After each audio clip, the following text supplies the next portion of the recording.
Gold, trusted gold buyers. మీరు తాకట్టు పెట్టిన బంగారాన్ని విడిపించి ఈ రోజు ఉన్న మార్కెట్ ధరకు కొనబడను.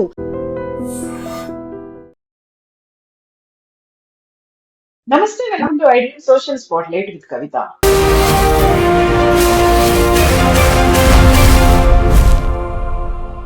ఇరాన్ తో అమెరికా ఇజ్రాయెల్ యుద్ధం మొదలుపెట్టి 6 రోజులు కంప్లీట్ అవుతున్నాయి. ఇప్పటికి కూడా ఇరాన్ గట్టి ఫైట్ నే ఇస్తోంది. యుద్ధ ప్రారంభంలోనే సుప్రీం లీడర్ ఖమేనీని చంపేసిన తర్వాత ఇప్పటికీ బోల్డ్ అంత ఆస్తి నష్టం, ఆయుధ నష్టం, ఆర్థిక నష్టం కలిగింది. చివరికి ఎవరు విన్నర్ అవుతారు? ఈ యుద్ధం ఎన్ని రోజులు కొనసాగుతుంది? సాధించాలనుకొని ఈ ప్రయత్నాన్ని, ఈ యుద్ధాన్ని మొదలు పెట్టారు. మనతో పాటుగా ఉన్నారు జియో పొలిటికల్ అనలిస్ట్ గిరిధర్ మామిడి గారు. హలో అండి, నమస్తే. నమస్తే అమ్మా. నమస్తే. ఎలా ఉన్నారు మీరు? ఐఎమ్ డూయింగ్ ఫైన్ అమ్మా. ఎలా ఉన్నావు? నేను చాలా బాగున్నాను. ఇరాన్ లో ఏం జరుగుతోంది, అమెరికా ఇజ్రాయెల్ ఏం చేస్తున్నాయి అంటే ఏమంటారు మీరు? తరచూ చెప్పాను, నీ షోలో కూడా చెప్పానమ్మా నేను. బెంజమిన్ నెతన్యాహు ఒక యుద్ధం అమెరికా ఈరోజు యుద్ధం చేస్తుంది. అమెరికా యుద్ధం కాదు ఇది. బెంజమిన్ నెతన్యాహు చాలా కాలంగా ఇక్కడ అమెరికాను వాడుకొని ఇరాన్ ని ఏదో విధంగా ఇరాన్ లో రెజ్యూమ్ చేంజ్ చేయాలని చాలా కాలంగా ప్రయత్నం చేశాడు. ఎన్నో ప్రెసిడెంట్స్, ఎన్నో అడ్మినిస్ట్రేషన్స్ అమెరికాలో దీన్ని తిరస్కరించాయి. ఈవెన్ డొనాల్డ్ ట్రంప్ గతంలో తిరస్కరించాడు. ఇన్ఫాక్ట్ మొన్న జరిగిన యుద్ధంలో కూడా, అంటే ఒక 6-7 నెలల క్రితం జూన్ లో జరిగిన యుద్ధంలో కూడా మనం చూసామంటే తమనేని నేను బంకర్ లో ఉన్నాడు, నేను షూట్ డౌన్ చేస్తాను, నాకు పర్మిషన్ అని నెతన్యాహుడికి ససేమిరా అన్నాడు డొనాల్డ్ ట్రంప్. నీకు కావాల్సిన వాడు న్యూక్లియర్ సైట్స్ మీద బాంబు వేయాలి కదా, నేను నీకు బాంబు ఇవ్వను, నేనే వచ్చి వేస్తాను అని చెప్పి mother of all bombs, MOP, అది బంకర్ బస్టర్ బాంబ్స్ ఏవైతే ఉన్నాయో అది ఫార్దులో అమెరికానే B-2 బాంబర్స్ వచ్చి వేసి వెళ్ళిపోయాయి. సో అందుకని మనం చూస్తే కనుక పెంటగన్ కానీ వాళ్ళ సక్సెసివ్ అడ్మినిస్ట్రేషన్స్, డీప్ స్టేట్ ఎవరు కూడా ఇరాన్ రెజీమ్ మీద వాడు దాడి చేయాలని వాడికి ఇంట్రెస్ట్ లేదు. వాళ్ళ శక్తిని తగ్గించాలని అందరూ అనుకున్నారు. తక్కువ శక్తితో ఉండాలి వాళ్ళు, కానీ ఉండాలి వాళ్ళు, అది వాళ్ళ ఆలోచన. కానీ బెంజమిన్ నెతన్యాహు డొనాల్డ్ ట్రంప్ కి ఒక వారం క్రితం ఫోన్ చేసినప్పుడు మరి ఏం జరిగిందో ఆ కాన్వర్సేషన్ లో మనకు తెలియదు. బహుశా చాలా కాలం తర్వాత మెల్లిగా బయటకు వస్తుంది అది మెమోర్స్ లో. మరి డొనాల్డ్ ట్రంప్ ని ఎలా తల ఉంచగలిగాడు, ఎలా డొనాల్డ్ ట్రంప్ దీంట్లో ఊబిలోకి లాగగలిగాడు అనేది పెద్ద మిస్టరీ. సరే, కథనాలు ఉన్నాయి. ఫర్ ఇన్స్టెన్స్ అతను ఎప్స్టీన్ ఫైల్స్ లో చాలా ఇబ్బందికరమైన పరిస్థితుల్లో ఉన్నాడని, తర్వాత ఈ టారిఫ్ల విషయంలో ప్రపంచవ్యాప్తంగా మోహన్ చెల్లక అవమానంతో బాధపడుతున్నాడని, ఇలా చాలా ఉన్నాయి, కథనాలు ఉన్నాయి. వాటిని అడ్వాంటేజ్ తీసుకొని బెంజమిన్ నెతన్యాహు అతన్ని ఊబిలో లాగాడు అని చెప్పేసి ఒక కథనం మనం వింటున్నాం మనం. కానీ బేసిక్ గా ఏంటంటే కనుక యుద్ధంలో ఎవరైనా యుద్ధం చేయడానికి మనం మొదలు పెట్టేటప్పుడు యుద్ధం యొక్క పర్యవసానము, దాని పరిణామం ఏముండాలి, దాని ఎండ్ గేమ్ ఏంటి అని క్లారిటీ ఉన్నప్పుడే మనం యుద్ధంలోకి వెళ్తాం. క్లారిటీ లేకుండా వెళ్ళాం. Benjamin Netanyahu clarity. బెంజమిన్ నెతన్యాహుకి ఏంటంటే కనుక ఇరాన్ లో ఉన్నటువంటి అణుశక్తి కెపాసిటీ, తర్వాత వాళ్లకు లాంగ్ రేంజ్ కొట్టగలిగిన మిసైల్ కెపాసిటీ, ఈ రెండింటినీ ధ్వంసం చేయాలి. రేపటి రోజు ఇజ్రాయెల్ మీద వాళ్ళు అస్త్రాలు కానీ డ్రోన్స్ కానీ వేయలేనటువంటి పరిస్థితి తీసుకురావాలి. నెక్స్ట్ స్టెప్ వీలైతే రెజీమ్ చేంజ్ కూడా చేయాలి. ఇజ్రాయెల్ తోటి మైత్రి పెట్టుకున్నటువంటి రెజీమ్ అక్కడ ఉండాలి. వాళ్ళకు బానిసత్వంగా ఉన్నటువంటి ఒక రెజీమ్ తీసుకురావాలన్నది అతనికి క్లారిటీ ఉంది. డొనాల్డ్ ట్రంప్ కి క్లారిటీ లేదు. మొదటి రోజు యుద్ధం చేసినప్పుడు అతను ఇచ్చిందంటే రెజీమ్ చేంజ్ కోసం చేస్తున్నామని స్టేట్మెంట్ ఇచ్చాడు. మరుసటి రోజు వచ్చేసరికి లేదు, రెజీమ్ చేంజ్ మాకు అనవసరం, అది మేము పైనుంచి బాంబులు వేస్తాము, కింద నుంచి ప్రజలే ఉద్యమం చేసి దాన్ని మార్చుకుంటారు, వాళ్ళకి మేము మద్దతు పలుకుతామని చెప్పి రెండో రోజు స్టేట్మెంట్ ఇచ్చాడు. తర్వాత ఏమన్నాడు, లేదు వాడు అణుశక్తి, వాడు ఎప్పుడు అణుబాంబు పెట్టుకోవడానికి వీల్లేదు, వాడు పెద్ద పెద్ద అస్త్రాలు లాంగ్ రేంజ్ మిజైల్స్ తయారు చేసుకుంటున్నాడు, రేపటి రోజు అమెరికాను కూడా హిట్ చేసేటువంటి కెపాసిటీ వాడికి వస్తుంది, అందుకే మేము అటాక్ చేస్తున్నాం అన్నాడు. తర్వాత ఏం చెప్తారు, ఇమ్మినెంట్ థ్రెట్ ఉంది అమెరికాకి, చాలా ఇమ్మినెంట్ థ్రెట్. ఏంటి అంటే, ఓ 10 సంవత్సరాల తర్వాత వాడు మా మీద బాంబులు వేసేటువంటి కెపాసిటీ పెంచుకుంటాడు, అది ఇప్పుడు ఇమ్మీడియట్ థ్రెట్ అన్నట్టుగా వాడు చెప్పాడు. అంటే ఏది కూడా వాళ్ళు చెప్పిన రీజన్స్ ఏవి కూడా ఎక్కడా పొంతనం లేకుండా మాట్లాడుతోంది అమెరికా. మార్కో రూబియో చెప్పాడు, చాలా స్పష్టంగా చెప్పాడు. అంటే ఎక్కడో లీక్ అవుతుంది, బట్ ఎంత కన్ఫ్యూజన్ లో ఉన్నారో మనకు అర్థం అవుతుంది. మార్కో రూబియో చెప్పింది ఏంటంటే, ఇజ్రాయెల్ ఇరాన్ కొడుతుంది అని మాకు ఇన్ఫర్మేషన్ వచ్చింది. ఇజ్రాయెల్ ఇరాన్ కొడితే ఇరాన్ రిటాలియేట్ చేసి మా మీద కూడా బాంబులు వేస్తుంది, కాబట్టి వాళ్ళు మా మీద బాంబులు వేయక ముందరే మేము వాళ్ళ మీద కొట్టాము అని చెప్తున్నాడు. అంటే ఏంటి, అమెరికా యుద్ధం కాదు అని ఒప్పేస్తున్నాడు కదా. ఇజ్రాయెల్ కొట్టబోతోంది, మరి ఇజ్రాయెల్ కొడుతుంటే ఇజ్రాయెల్ మీరు ఎందుకు ఆపలేదు? లేదా ఇజ్రాయెల్ వార్నింగ్ ఇచ్చి ఉండొచ్చు, మీరు కొడితే కనుక మేము బరిలో దిగము, ఏమైనా దాని వల్ల ఏమైనా దాని జరిగే రిపర్కషన్స్ ఏమైనా ఉంటే కనుక మీరే ఫేస్ చేయాల్సి వస్తుంది. సరే, మా స్థావరాల మీద వాళ్ళు వేస్తే కనుక దాన్ని కాపాడుకునే దిశగా మేము ఏం చేయాలో మేము డిఫెన్స్ చేసుకుంటాము, కానీ మీతో పాటు ఇరాన్ మీద యుద్ధం చేయడానికి మేము రాము, దాని పర్యవసానం నువ్వే బాధ్యత తీసుకోవాలి అని అమెరికా చెప్పుండొచ్చు కదా.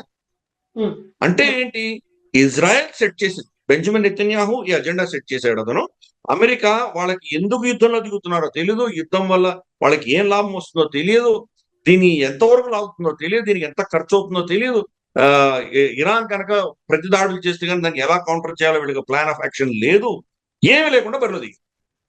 సో ఇది ఉన్నటువంటి పరిస్థితి అక్కడ. డొనాల్డ్ ట్రంప్కి ఏం చెప్పాడంటే, అయిపోతుంది ఒక 4-5 రోజుల్లో వాడిని కమనేని చంపేస్తే కనుక కింద మా మొసాడ్ ఏజెంట్స్ ఉన్నారు, వాళ్ళు గొడవ పెట్టేస్తారు, ఐఆర్జీసీ సరెండర్ అయిపోతుంది, మనం బొంబార్డ్మెంట్ చేసి ఒక 100 మందిని చంపేశామంటే వీళ్ళ లీడర్షిప్ అంతా తీసేసామంటే ఈజీగా కొలాప్స్ అయిపోతుంది అన్న ఒక narrative Benjamin Netanyahu Donald Trump కి చెప్పారు.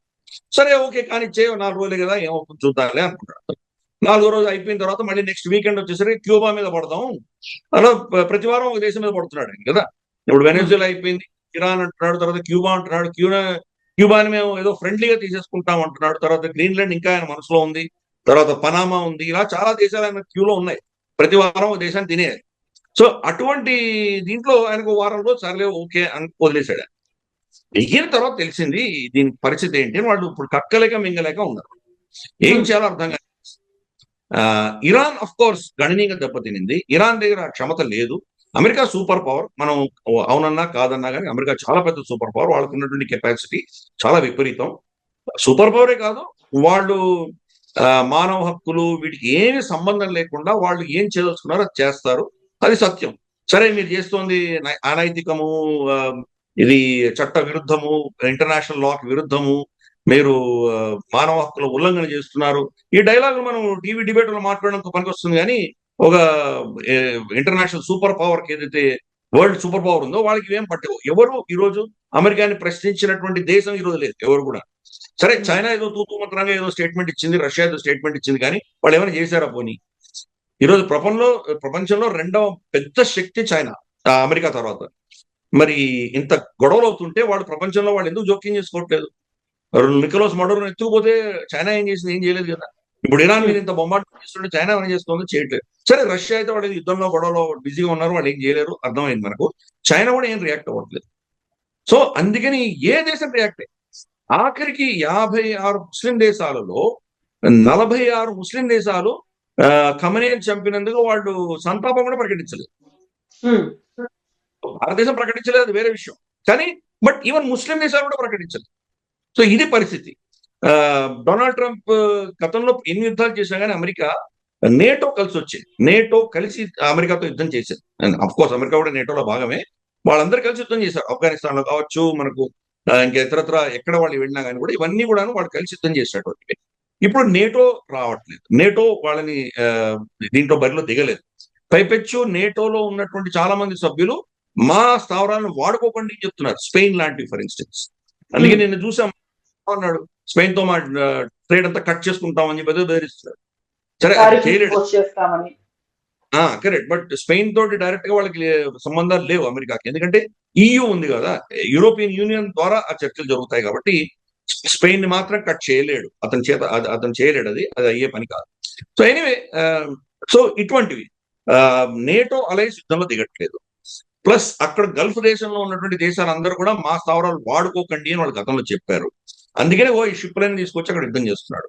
సో ఇది బెంజమిన్ నెతన్యాహు ఇజ్రాయెల్ యొక్క యుద్ధం మాత్రమే. దాంట్లో అనవసరంగా ఈ యొక్క ఊబిలో అమెరికా ఇరుక్కుంది, బయటికి ఎలా రావాలో అర్థం కావట్లేదు. సో అందుకనే మొదటి రోజు కొట్టేసిన తర్వాత ఏమన్నాడు, ఇరాన్ లో వాళ్ళు నాతో మాట్లాడడానికి సిద్ధంగా ఉన్నారు, మాట్లాడుతున్నారు అని చెప్పేదో ఊరికే ఊతపదం వాడాడు.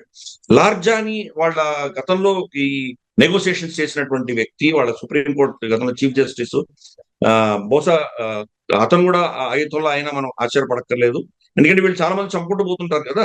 ఇప్పుడు ఖమెనీ కుమారుణ్ణి వాళ్ళు కొత్త అయతోల్లాగా అపాయింట్ చేశారు, రేపటి రోజు అతన్ని చంపేస్తే ఒకసారి లార్జాని అవ్వచ్చు. లార్జాని ఆ లిస్ట్ లో ఉన్నాడు. లార్జాని అతను ట్వీట్ చేసి ససేమిరా మేము అమెరికాతో ఎట్టి పరిస్థితుల్లో చర్చ చెయ్యము అని చాలా స్పష్టంగా చెప్పాడు.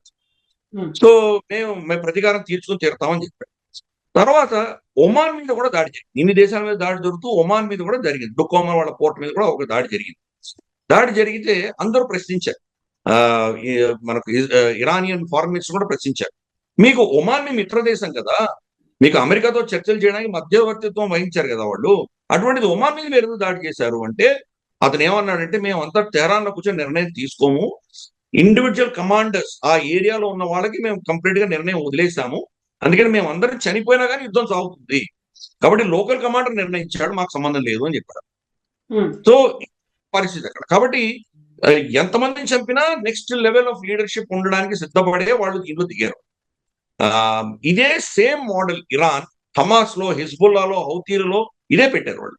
వాళ్ళకి ఉమ్, తెలుసు ఇజ్రాయెల్ అమెరికా కానీ చాలా మందిని చంపుతారు, వాళ్ళ నేతృత్వం అంతా పోతుంది అని తెలుసు. ఫర్ ఇన్స్టెన్స్ నస్రుల్లాని చంపేశారు, ఏమైంది? హిజ్బుల్లా ఉంది. అలాగే మనం యాహ్యా సిన్వర్ ని చంపేశారు, ఏమైంది? హమాస్ ఇప్పుడు కూడా ఉంది. ఇలా ఎంతో మందిని గతంలో కూడా చంపుకుంటూ వెళ్ళారు. మొసాడ్ ఆపరేషన్స్ చూస్తే కనుక అసలు అదొక పెద్ద జేమ్స్ బాండ్ స్పై థ్రిల్లర్ లా ఉంటాయి. ఎలా వీళ్ళని ట్రాక్ చేస్తారు, వీళ్ళు సూట్ కేసు బాంబులు పెడతారు, ఎలా వాళ్ళ బటర్ నైఫ్ లో వాళ్ళకి ఏదో విషం పెట్టి చంపుతారు, ఇలా వాళ్ళకి ఏదో స్విచ్ ఆన్ చేయగానే ఎలా పేలిపోతారు, అంటే అంత అద్భుతంగా వీళ్ళు చేశారు మొసాడ్. ఇంతమందిని చంపినా కానీ కూడా ఆ సంస్థలు, ఆ టెర్రరిస్ట్ ఆర్గనైజేషన్స్ ఏం అవ్వట్లేదు, ఇంకెవరు ముందుకొస్తున్నారు. ఆ స్ట్రక్చర్ అనేది ఇరాన్ క్రియేట్ చేసింది. వాళ్ళ దేశంలో కూడా అదే ఉంది పరిస్థితి. ఇప్పుడు 10 మంది నాయకులను చంపినా 11వ వాడు వస్తాడు. సో అందుకని ఒక వ్యక్తియో కుటుంబం ఆధారంగానో లేదు.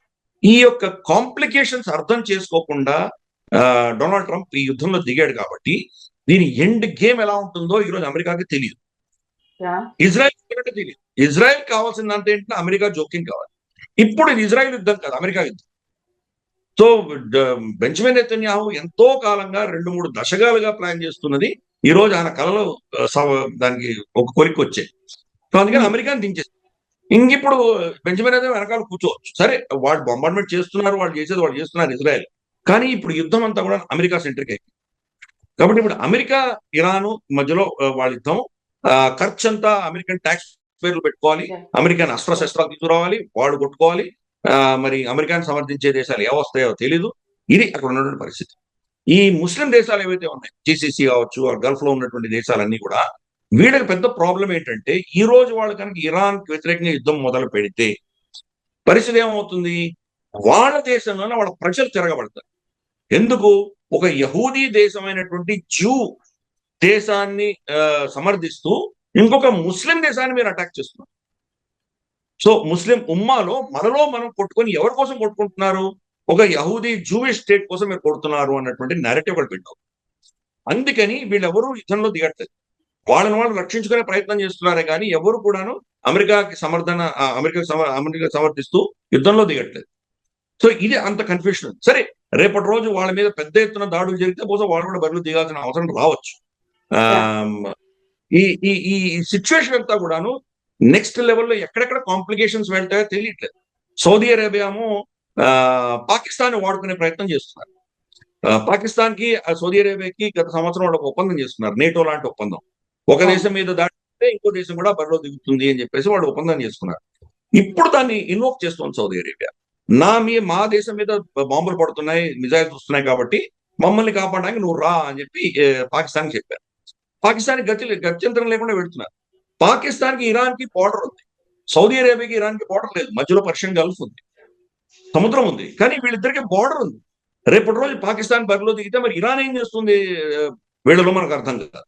ఎందుకంటే బలూచిస్తాన్ ఇబ్బంది పాకిస్తాన్కి ఉంది, అలాగే ఇరాన్ బార్డర్ లో ఉన్నటువంటి బలూచిస్తాన్ కూడా, మనకు సిస్టాన్ బలూచిస్తాన్, ఈ 2 ప్రాంతాలు కూడా ఒక ఇండిపెండెంట్ దేశం కావాలని వాళ్ళు కోరుకుంటున్నారు. సో పాకిస్తాన్ అంత సులువైనటువంటి పరిస్థితి రాకపోవచ్చు. ఈ రోజు సౌదీ అరేబియా చెప్పింది కాబట్టి సౌదీ అరేబియా నుంచి పాకిస్తాన్ నుంచి వాళ్ళ ఎయిర్ డిఫెన్స్ సిస్టమ్స్ అన్ని కూడా, medium range, long range, short range, ఈ ఎయిర్ డిఫెన్స్ సిస్టమ్స్ అన్ని కూడాను సౌదీ అరేబియాకి పంపించింది పాకిస్తాన్. ఈ రోజు భారతదేశం కనుక మళ్ళీ ఆపరేషన్ సింధూర్ సెకండ్ వర్షన్ తీసి మనం కనుక పాకిస్తాన్ కొట్టదలుచుకుంటే ఈ రోజు పాకిస్తాన్ దగ్గర రెడార్స్ చాలా తక్కువైపోయి, వాళ్ళు మన మిజైల్స్ కానీ, మన డ్రోన్స్ కానీ, మన ఎయిర్ క్రాఫ్ట్స్ కానీ వస్తుంటే దాన్ని డిటెక్ట్ చేసి దాన్ని కౌంటర్ చేసే శక్తి ఈ రోజు పాకిస్తాన్ లో క్షీణించింది. ఎందుకు? అవన్నీ సౌదీ అరేబియాకు పంపించేసింది కాబట్టి. Yeah. ఇది పరిస్థితి. రెండు, మనకు ఇంకో కొన్ని వర్గాలు ఏం చెప్తున్నాయంటే ఇరాన్ మీద దాడి అమెరికా కనుక ల్యాండ్ రూట్ మీద చేయదలుచుకుంటే, అంటే అక్కడ మనుషులు పంపించి ఏదైనా చేయదలుచుకుంటే పాకిస్తాన్ వాడుకోబోతున్నారు. ఆల్రెడీ పాకిస్తాన్ వాడుకుంటున్నారు. వాళ్ళ ఐఆర్ఎస్ అంటారు, ఇంటెలిజెన్స్ రికగ్నైజెన్స్ సర్వేలెన్స్. ఇవి చేయడానికి వాళ్ళ డ్రోన్స్ కానీ వాళ్ళ రీపర్స్ కానీ ఏవైతే ఉన్నాయో అవన్నీ పాకిస్తాన్ ఎయిర్ స్పేస్ వాడుకుంటున్నాయి. పాకిస్తాన్ లో ఉన్నటువంటి రన్వేలు వాటిల్లో వాళ్ళు ల్యాండ్ అయ్యి అక్కడ రీఫ్యూల్ అయ్యి అక్కడి నుంచి టేక్ ఆఫ్ అవుతున్నారు. గ్వాదర్ తో సహా. గ్వాదర్ చైనా కట్టింది, గ్వాదర్ తో సహా వాడుకుంటున్నారు. కంప్లీట్ గా అమెరికాకి వాళ్ళు హస్తగతం చేశారు. అమెరికా దాన్ని వాడుకుంటుంది. ఇంక ఏ దేశాలు ఎయిర్ స్పేస్ వాడుకోవడానికి వాళ్ళు పర్మిషన్ ఇవ్వకపోయినా పాకిస్తాన్ వాడుకుంటున్నారు. కాబట్టి రేపటి రోజు ఆల్రెడీ వాళ్ళ defence minister Khawaja Asif Iran కి వార్నింగ్ ఇచ్చాడు. మా ఇద్దరి మధ్యలో ఒప్పందం ఉంది, నువ్వు కనుక సౌదీ అరేబియా మీద ఏమైనా బాంబులు వేస్తే మేము కూడా యుద్ధంలో దిగాల్సి వస్తుంది అని వార్నింగ్ ఇచ్చాడు. దానికి ఇరాన్ ప్రతిస్పందించి ఏం చెప్పిందంటే, నువ్వు బరిలో దిగి చూడు, నీ పరిస్థితి ఏమవుతుందో చూడని వాళ్ళు చెప్పారు. సో అందుకని ఇది పరిస్థితి ఏ దిశగా వెళ్తుందో, ఎన్ని యాంగిల్స్ ఉన్నాయో మనకు చెప్పడం చాలా కష్టం. రోజు రోజుకి డెవలప్ అవుతుంది. రేపు యుద్ధంలో దిగమని సౌదీ అరేబియా పాకిస్తాన్కి చెప్తే గత్యంతరం లేక యుద్ధంలో దిగాల్సి వస్తుంది పాకిస్తాన్. పాకిస్తాన్ యుద్ధంలో దిగిందంటే కానీ సౌదీ అరేబియా తనే యుద్ధం చేయకపోవచ్చు, పాకిస్తాన్ దింపచ్చు. ఎందుకంటే చనిపోతే పాకిస్తాన్ పాకిస్తాన్ దిగిందంటే మరి ఇరాన్ ఎటువంటి కౌంటర్ అటాక్ చేస్తుంది? ఇరాన్ కూడా లీవర్స్ ఉన్నాయి వాళ్ళ దగ్గర. ఇక్కడ ఉన్నటువంటి బలూచీలు ఎవరైతే ఉన్నారో వాళ్లకు ఫండింగ్ ఇవ్వచ్చు, వాళ్ళు మనకు ఇరాన్ ఇవ్వచ్చు. లేదా ఇక్కడ చాలా పెద్ద పెద్ద మిసైల్స్ కొట్టి వీళ్ళ స్థావరాలు గ్వాదర్ లాంటి సీపోర్ట్ ని లేపేయచ్చు వాళ్ళు. అలాగే మనం చూస్తే కనుక మనకు అక్కడి నుంచి తాలిబాన్ ఆఫ్ఘనిస్తాన్ నుంచి వాళ్లకు ఫండింగ్ ఇచ్చి, వాళ్ళకు ఎయిర్ ఫోర్స్ డ్రోన్స్ ఇచ్చి ఆ సైడ్ నుంచి పాకిస్తాన్ ఇబ్బంది పెట్టేటువంటి ప్రయత్నాలు ఇరాన్ చేయొచ్చు.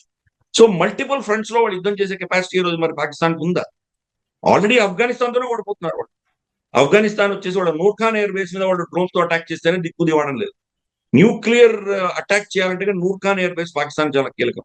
అటువంటి నూర్ఖాన్ ఎయిర్ బేస్ మీదే ఆఫ్ఘనిస్తాన్ ఏమి ఎయిర్ ఫోర్స్ లేనటువంటి ఒక టెర్రరిస్ట్ దేశం, వాళ్ళు అటాక్ చేస్తే వీళ్ళు తట్టుకోలేకపోయారు. పెద్ద న్యూక్లియర్ శక్తి వీళ్ళు పోయి అక్కడ ఏం యుద్ధం చేస్తారు. అందుకని ఇవన్నీ రోజు రోజుకి కాంప్లికేషన్స్ పెరుగుతున్నాయి. డొనాల్డ్ ట్రంప్ మాత్రం నేను ఇందాక చెప్పినట్టు ఊబిలో కూరాడు. ఆయన ఊబి నుంచి బయటికి ఎలా అర్థం కావట్లేదు, ఇంకా ప్రగల్భాలు పడుతున్నాడు.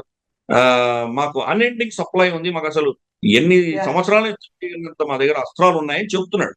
చెప్పి మళ్ళీ ఈ డిఫెన్స్ ప్రొడక్షన్ కంపెనీలు అందరితోటి ఎమర్జెన్సీ మీటింగ్ పెట్టాడు ఈరోజు. ఎందుకు పెట్టాడు అంటే, ఇప్పుడు వాళ్ళ ప్రొడక్షన్ లైన్ ఇంక్రీజ్ చేయండి, ఇంకా చాలా ఎక్కువ తయారు చేయండి అని చెప్పడానికి పిలుస్తున్నాడు.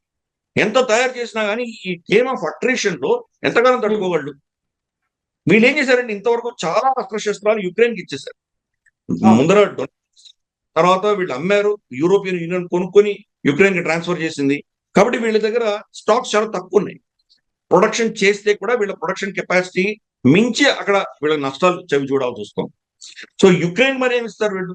యుక్రెయిన్ కూడా డిమాండ్ ఉంది కదా, వాళ్ళు కూడా మాకు కావాలి లేకపోతే తట్టుకోలేమంటున్నారు కదా. అంటే ఇంకా అప్పుడు రష్యాకి ఫ్రీ హ్యాండ్ ఇస్తారా? రష్యా పోయి కీవ్ ని కొట్టేసి జెలెన్స్కీని చంపడమో అరెస్ట్ చేయడమో చేసి దాన్ని మొత్తం కబ్జా చేసుకునేంత వరకు వీళ్ళు వదిలేస్తారా?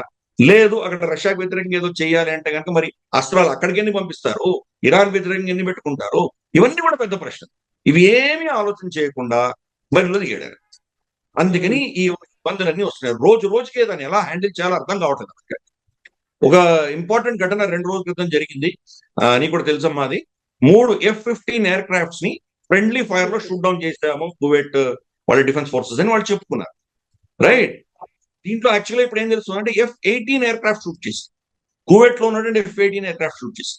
మరి కువైట్ F-18, అమెరికా F-15 రెండు అమెరికానే తయారు చేసింది, రెండు లాకిడ్ మార్టినే తయారు చేశాయి.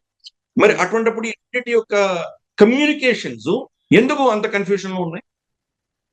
IFF అంటారు యుద్ధంలో, ఐడెంటిఫైయింగ్ ఫ్రెండ్ అండ్ ఫో. ఆకాశంలో చాలా విమానాలు తిరుగుతుంటాయి.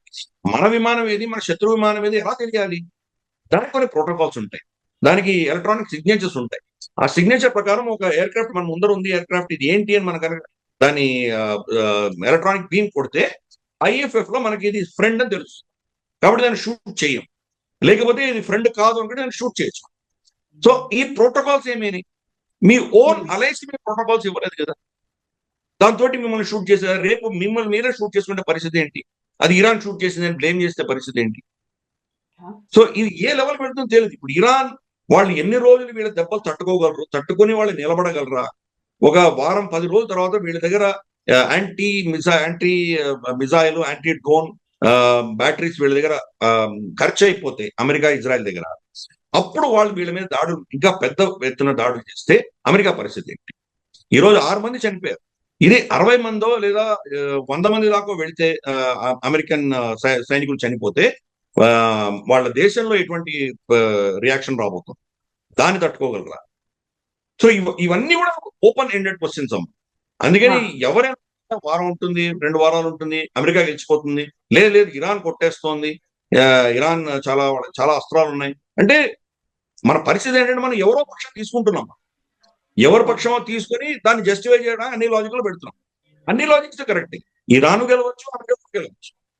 సో అందుకని ఇది ఈ సిచ్యువేషన్ అనేది ఎవాల్వింగ్ సిచ్యువేషన్ కాబట్టి నేను అన్ని కోణాల్లో చెప్పే ప్రయత్నం చేశాను. సో ఇప్పుడు మన సిచ్యువేషన్ లో ఎలా ఉన్నది, ఏ దేశం ఎలా ప్రవర్తిస్తోంది, సిచ్యువేషన్ ఎలా మారుతోంది అన్నది నేను మీ ముందు పెట్టేటువంటి ప్రయత్నం చేశాను. సో ఇజ్రాయెల్ ఏమో మైండ్ గేమ్ ప్లే చేసింది, ఇరాన్ ఏమో చాలా స్మార్ట్ గేమ్ చేస్తోంది. ఈ రెండింటి మధ్యలో అమెరికా నలిగిపోయింది. అమెరికాని ఈ దీనిలో ఊబిలో లాగాడు బెంజమిన్ నెతన్యాహు. ఒకసారి మనం క్విక్ శాండ్ అంటాం కదా, ఊబిలో దూరిన తర్వాత దాన్ని బయటికి ఎలా వస్తుంది? ఎవరో పెట్టి లాగాలి కదా, లాగేవాడు ఎవడున్నాడు? ఎవరు వీళ్ళు సమర్థపడట్లేదు. ఇజ్రాయెల్ ఏం లేదు, ఆయన పక్కన కూర్చొని చూస్తాం. ఇజ్రాయెల్ వాళ్ళు చేయాల్సింది వాళ్ళు కొట్టుకుంటారు, బాంబు చేసుకుంటున్నారు, అంతకుమించి వాళ్ళు ఏం చేయట్లేదు. సో ఇది ఈ పరిస్థితులలో నెక్స్ట్ ఏమవుతుంది? గల్ఫ్ దేశాలు ఏమవుతుంది? వాళ్లకు నేనున్నాను అనే భరోసాతోటి బిలియన్స్ ఆఫ్ డాలర్స్, అంటే గత 40-50 సంవత్సరాల్లో కనీసం అంటే కొన్ని ట్రిలియన్స్, 10-15 ట్రిలియన్ డాలర్స్ ఈ దేశాలని అమెరికా ముట్టజెప్పాయి. ఎందుకు? వీళ్ళు స్థావరాలు పెట్టుకున్నారు, వాళ్ళ అస్త్రశస్త్రాలు కొనుక్కున్నారు, మీకు మిమ్మల్ని ప్రొటెక్ట్ మేమే చేస్తామన్నారు. ఫర్ ఇన్స్టెన్స్ మక్కా మదీనా 70 శతకంలో ఎవరో వచ్చి దాన్ని కబ్జా చేసుకుని దాన్ని కాబాలో ఉన్నటువంటి రాయిని వెరక్కొట్టి టాయిలెట్ కింద వాడుకున్నాడు. సో దాన్ని మళ్ళీ దాన్ని ఏదో విధంగా దాన్ని కష్టపడి వాళ్ళు మళ్ళీ దాన్ని అతని దగ్గర నుంచి తీసుకొని అతన్ని చంపేసి మళ్ళీ తీసుకొచ్చి పెట్టారు. అప్పటి నుంచి అమెరికా ప్రోటోకాల్స్ ఉన్నాయి, అమెరికన్ ఏవాక్స్, అమెరికన్ ఎయిర్ అసెట్స్, అవి మక్కా మదీనాను కాపాడుతుంది. అలాగే రాజ కుటుంబాన్ని కూడా అమెరికా కాపాడుతున్నామని చెప్పి వాళ్ళ దగ్గర బిలియన్స్ ఆఫ్ డాలర్స్ తీసుకున్నారు. ఇప్పుడు ఏం కాపాడుతున్నారు మీరు? ఇరాన్ నుంచి మిసైల్స్ పడుతుంటే మీరు ఏం చేయట్లేదు కదా. ఇజ్రాయెల్ కి మీరు ఐరన్ డోమ్ ఇచ్చారు, కానీ ఈ దేశాన్ని మీరు ఎలా ప్రొటెక్ట్ చేస్తున్నారు? 5,50,000 బ్యారెల్స్ రోజుకి చమురు తీయగలిగినటువంటి కెపాసిటీ ఉన్నటువంటి రిఫైనరీ మీద వాడు దాడి చేసి దాన్ని మూసేసేయగలిగాడు ఇరాన్. అమెరికా ఏం చేసింది? అలాగే గ్యాస్ సప్లై ఖతార్ లో బంద్ అయిపోయింది. సరే, మనకి ఎలాగ ఇబ్బంది ఉంటుంది? భారతదేశానికి ఖతార్ నుంచే మనకు కావాలి, మనకి గ్యాస్ పైప్ లైన్. సో అది కట్ అయిపోయింది. మనకు గ్యాస్ దొరుకుతుందా లేదా, రేషనింగ్ చేయాలా, మళ్ళీ కర్ర పొయ్యిలు పెట్టుకోవాలా, ఏంటో మనకు అర్థం కాదు పరిస్థితి కనుక చాలా కాలం వెళ్ళిందంటే. సో యూరోప్ పరిస్థితి, యూరోప్ గతంలో రష్యా నుంచి వాళ్ళు చాలా తక్కువ ధరలో గ్యాస్ తెచ్చుకునేవాడు. జో బైడెన్ హయాంలో వీళ్ళు ఒక ఉగ్రవాదిలా దేశంలా ప్రవర్తించి అమెరికా ఆ గ్యాస్ పైప్ లైన్ పేల్చేసి యుక్రెయిన్ లో ఎవరికో పైసలు ఇచ్చి దాన్ని పేల్ చేయించింది. దాంతో ఈ రోజు యూరోప్ కి రష్యాకి మధ్యలో కట్ అయిపోయింది. దాంతో అమెరికా, ఖతార్ ఈ 2 దేశాల నుంచి కొనుక్కునేటువంటి దౌర్భాగ్యపు స్థితి ఈ రోజు యూరోప్ లో ఉంది. ఖతార్ నుంచి కట్ అయితే యూరోప్ పరిస్థితి ఏంటి? సో ఈ ఎమర్జింగ్ సిచ్యువేషన్స్ లో ఏమవుతాయో మనకు తెలియదు. ఇప్పుడు ఇరాన్ టార్గెట్ ఏం చేస్తోంది? పెద్ద పెద్ద టార్గెట్ కాదు, స్ట్రాటజిక్ టార్గెట్ కొడుతుంది. ఎక్కడ కొట్టింది అది? అమెరికన్ స్థావరాల మీద. అన్ని దేశాల్లో, బహ్రెయిన్ కావచ్చు, ఖతార్ కావచ్చు, యుఏఈ కావచ్చు, సౌదీ కావచ్చు, అన్ని దేశాల్లో కూడా అమెరికన్ స్థావరాల మీద దాడులు జరిగినాయి. 2 అమెరికన్ ఎంబసీస్ మీద జరిగింది. 3 వీళ్ళ CIA హెడ్ క్వార్టర్స్ రియాద్ లో, దాని మీద దాడి జరిగింది. అంటే మీ ఎంబసీలని, మీ CIA హెడ్ క్వార్టర్ ని కూడా మీరు రక్షించుకోలేకపోతే మమ్మల్ని రక్షిస్తారు, ఇరాన్ వ్యతిరేకంగా మీరు ఏమి అటాక్ చేయగలరు? మెసేజ్ ఏం వెళ్తుంది? కాబట్టి ఇది మనం అబ్జర్వ్ చేయాలి. ప్లస్ బుర్జల్ అరబ్, బుర్జల్ ఖలీఫా, ఫ్రీమౌంట్, ఫెయిర్మౌంట్ హోటల్, వీటి మీద దాడి చేస్తే టూరిజం మీదే ఆధారపడినటువంటి UAE మీద ఎవరు నమ్ముతారు? ఇప్పుడు UAEకి ఎవరు పెడతారు? అంతేకాదు, UAE ప్లేస్ ఆఫ్ డెస్టినేషన్ చాలా శాంతియుతంగా ఉంటుంది, ఇక్కడ సురక్షితంగా ఉంటారు కాబట్టి అందరూ వచ్చి ఇన్వెస్ట్ చేశారు. ఫర్ ఇన్స్టెన్స్ లక్ష్మీ మిత్తల్ అతను దుబాయ్కి షిఫ్ట్ అవుతున్నాడు. ఎందుకంటే లండన్ లో ఈ లెఫ్టిస్ట్ భావజాలం ఉన్నటువంటి ప్రభుత్వం, కేఆర్ స్టార్మర్ ప్రభుత్వం పనికిమాలిన పిచ్చి పిచ్చి ట్యాక్సులు వేయడము, ఈ ఇల్లీగల్ ఇమిగ్రేషన్ ప్రోత్సహించడము, సోషల్ సెక్యూరిటీ అని చెప్పేసి ఈ సోషలిజం పేరిట వాళ్ళ దేశాన్ని భ్రష్టు పట్టిస్తుంటే ధనికులు ధనవంతులు అందరూ కూడాను దుబాయ్కి షిఫ్ట్ అవుతారు. కాబట్టి Dubai is a place of destination. ఈ రోజు వాళ్ళ పరిస్థితి ఏంటి? కాబట్టి ఆ మెసేజ్ ఇరాన్ పంపించింది. ఇరాన్ యొక్క దాడుల వల్ల ఈ రోజు మనకు చూస్తే కనుక అక్కడ దుబాయ్ స్టోరీ అనేది చచ్చిపోయింది. స్ట్రాటజిక్ గా వాళ్ళు దీని ఏమంటారంటే మన దుబాయ్ ఇంటర్నేషనల్ ఎయిర్పోర్ట్ కొట్టారు. దుబాయ్ ఇంటర్నేషనల్ ఎయిర్పోర్ట్ అసలు ఈ రోజు ప్రపంచంలోనే బిజియెస్ట్ ఎయిర్పోర్ట్. సో దాని మీద కొడితే ఏమవుతుంది? ఇప్పుడు అక్కడి నుంచి ఏవియేషన్ మీరు సరే ఇప్పుడు ఏదో కొన్ని ఫ్లైట్స్ వస్తున్నాయి. ఒక డ్రోన్ ఒక ఫ్లైట్ లో అందరు కూర్చొని ఉండగా 300 మంది కూర్చొని ఉండగా ఆ ఫ్లైట్ టేక్ ఆఫ్ అవుతున్నప్పుడు ల్యాండ్ అయినప్పుడు ఒక డ్రోన్ వచ్చి దాన్ని కొట్టి వీళ్ళు చనిపోతే పరిస్థితి ఏమవుతుంది యుఏకి? అది స్ట్రాటజీగా ఇరాన్ యుద్ధం చేస్తుంది. రేపటి రోజు వీళ్ళ ఆయిల్ వెల్స్ కానీ లేదా వీళ్ళ గ్యాస్ ఫీల్డ్స్ కానీ దాని మీద దాడి చేయొచ్చు. 3 ఆ దేశంలో అన్ని ఎడారి ప్రాంతాలు అవన్నీ వాళ్ళకు నీళ్లు సముద్రం నుంచి తీసుకుంటారు. సముద్రం నుంచి నీళ్ళు తీసుకొని డీసాలినేషన్ ప్లాంట్ దాన్ని రీప్రాసెస్ చేసి ఆ నీళ్ళే వాడుకుంటారు. వాళ్ళు డీసాలినేషన్ ప్లాంట్స్ మీద వాళ్ళు దాడి చేయడం మొదలుపెట్టి ఈ దేశాలు ఏమవుతాయి? సో ఈ వీక్నెస్లు ఉన్నాయి. అందుకని అమెరికా ఎక్కడుంది? మిమ్మల్ని ప్రొటెక్ట్ చేస్తామని చెప్పి వీళ్ళు ఏమైనా నాకు అక్కర్లేదు, నేను చేయాల్సింది చేశాను, వాళ్ళు చెప్పేసాను, అయిపోయింది, నేను వెళ్ళి గోల్ఫ్ కోర్స్ లో మరాలాగ్లో గోల్ఫ్ ఆడుకుంటానంటే పరిస్థితి. ఒక స్ట్రాటజిక్ షిఫ్ట్ అవుతుంది ప్రపంచం. అమెరికా యొక్క ఆధిపత్యం అన్నది ఇప్పుడు ఎవరు తీసేయలేరు. America still super power. అమెరికాకు వ్యతిరేకంగా ఎవరు నిలబడి మాట్లాడే శక్తి ఎవరికి లేదు. కానీ అమెరికా మీద భరోసా, వాళ్ళ మీద నమ్మకం పోయింది కాబట్టి క్రమేపీ ప్రత్యామ్నాయాలు వస్తాయి. ప్రత్యామ్నాయాలు ఏ దిశగా వస్తాయో తెలియదు. ఏ ఒక్క దేశం కూడా వాళ్ళకి వ్యతిరేకంగా నిలబడేటువంటి పరిస్థితి లేదు. కూటమిలు రావచ్చు, కూటమిలు వచ్చినా కానీ కూడా కూటమిలో వాళ్ళు కొట్టుకుంటారు కదా. ఇప్పుడు బ్రిక్స్ ఉంది, మనకు ఏదైనా అక్కడ కరెన్సీ కానీ ఏదైనా డాలర్ ఆల్టర్నేట్ తీసుకొస్తే మనం ఎందుకు ఒప్పుకుంటాం? దాంట్లో 60-70% చైనా ఆధిపత్యం ఉంటుంది కాబట్టి మనం ఒప్పుకోవచ్చు. కాబట్టి ఇది ఒక విధమైనటువంటి అన్సర్టన్ అన్కంట్రోల్డ్ సిచ్యువేషన్ వెళ్ళిపోతున్నాం.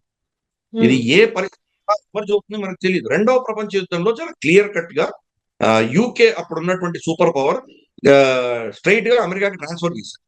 వాళ్ళ బంగారం ఇచ్చేశారు, వాళ్ళ పౌండ్ ని తీసి డాలర్ ని ఇది చేశారు, కరెన్సీగా చేశారు, ఈజీగా ట్రాన్స్ఫర్ అయింది. ఈ రోజు అలా అవ్వదు. చైనాకి ఇచ్చే పరిస్థితి లేదు. చైనాని ఎవరు నమ్మరు. చైనా యువాన్కి అసలు దానికి విలువ లేదు. వాళ్ళు ఒక మ్యానిపులేటెడ్ కరెన్సీ. డాలర్ తోటి ఎంత ధరలో ఉండాలి అనేది వాడి ఇష్టం. వాడు ఎలా నిర్ణయిస్తే అలా అవుతుంది. మార్కెట్ ఫోర్సెస్ ప్రకారం ఉండదు. ఇన్ఫాక్ట్ దాంట్లో చాలా ఫేక్ కరెన్సీస్ ఉన్నాయి. అదే సిరీస్ లో ఉన్నవి 5-6 దొరికినాయి యువాన్ కరెన్సీస్ అని చాలా మంది చెప్తున్నారు. కాబట్టి ఈ రోజు ఎవరు దాన్ని నమ్మరు. ట్రాన్సాక్షన్ లో వాడుకోవచ్చు కానీ దాని రిజర్వ్ కరెన్సీకి ఎవరు వాడరు యువాన్ని. కాబట్టి డాలర్ రీప్లేస్ చేసే పరిస్థితిలో యువాన్ కూడా లేదు. ఇంకేముంది నెక్స్ట్? మిగిలింది బంగారం. అందుకని ఈరోజు బంగారం ధరలు ఇంత గణనీయంగా పెరుగుతుంది. కాంప్లెక్స్ సిచ్యువేషన్ అనేది ఉంది. ఇంకా పాప్కార్న్ చేతిలో పెట్టుకొని, కోక్ చేతిలో పెట్టుకొని ఒక సినిమా చూడాలి అంతే. జరుగుతున్న సినిమా చూడాలి తప్ప మనకి ఏమి చేయలేదు. ఒక హారర్ మూవీ చూడాల్సిందే అంతే. కరెక్ట్. ఎస్ అండి. Thank you so much Giridhar గారు. థ్యాంక్ యూ అండి. And for more videos, please subscribe to iDream. Please subscribe to iDream. Please subscribe iDream. And please subscribe to iDream. For more videos, subscribe to iDream. please like, share and subscribe to the channel. Congratulations, iDream. Subscribe to iDream.